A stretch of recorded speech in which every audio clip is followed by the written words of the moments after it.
de soin. À la différence du mouton ou de la chèvre angora, qui eux, ils sont obligés quand ils tombent les toisons de tremper les toisons dans des bains alcalins pour les dégraisser. Ces deux élevages et la production de ces deux laines, la laine angora et la laine d'alpaga. Donc il faut savoir, les alpagas, ce sont des camélidés, ils font partie de la même race que les chameaux, les dromadaires, les lamas, les alpagas et la bigogne. Hein? Là, il vient d'être tendu, lui. Là, c'est là où il est tendu. Ah ben non, je voyais la mamie derrière. Elle a bien dit. Tu peux passer la machine. Ils veulent pas, c'est pas leur. Ah oui. Les yeux bleus que ça. Ne touche pas.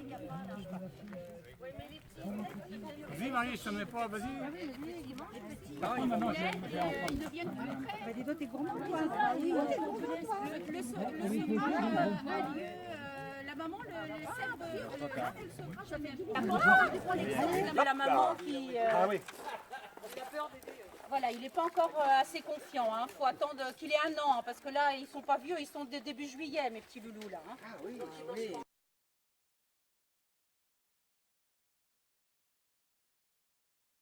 Donc alors voilà, donc là maintenant on passe au lapin angora français.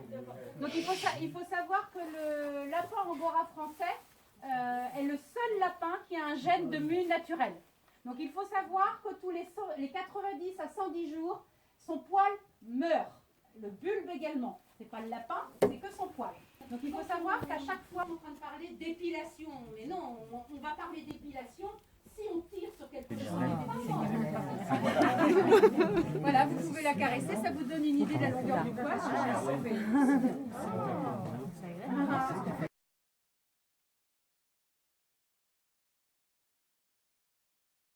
Écharpillé, ça veut dire qu'en fin de compte, on va mettre toutes les fibres dans le même sens. Hein, voyez, là, je les mets toutes dans le même sens. Il faut savoir que quand on regarde au microscope un poil de lapin et nos cheveux, c'est exactement la même structure de kératinine. Hop. Donc là, ça rentre là, et là, en fin de compte, on brosse comme si on brossait nos cheveux. Hein, mais là, en fin de compte, ça se passe ici, sur les petits picots.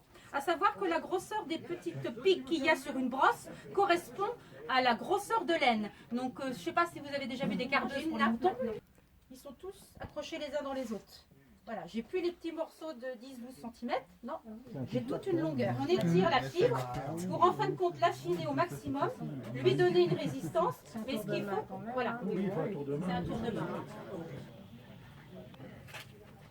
Donc voilà, c'est reparti, donc on fait un raccord, hop, comme c'est une torsion, bah, en fin de compte on reprend le fil, les fibres au même endroit, et puis hop, on fait tourner, et puis c'est reparti, en fin de compte, vous voyez. Et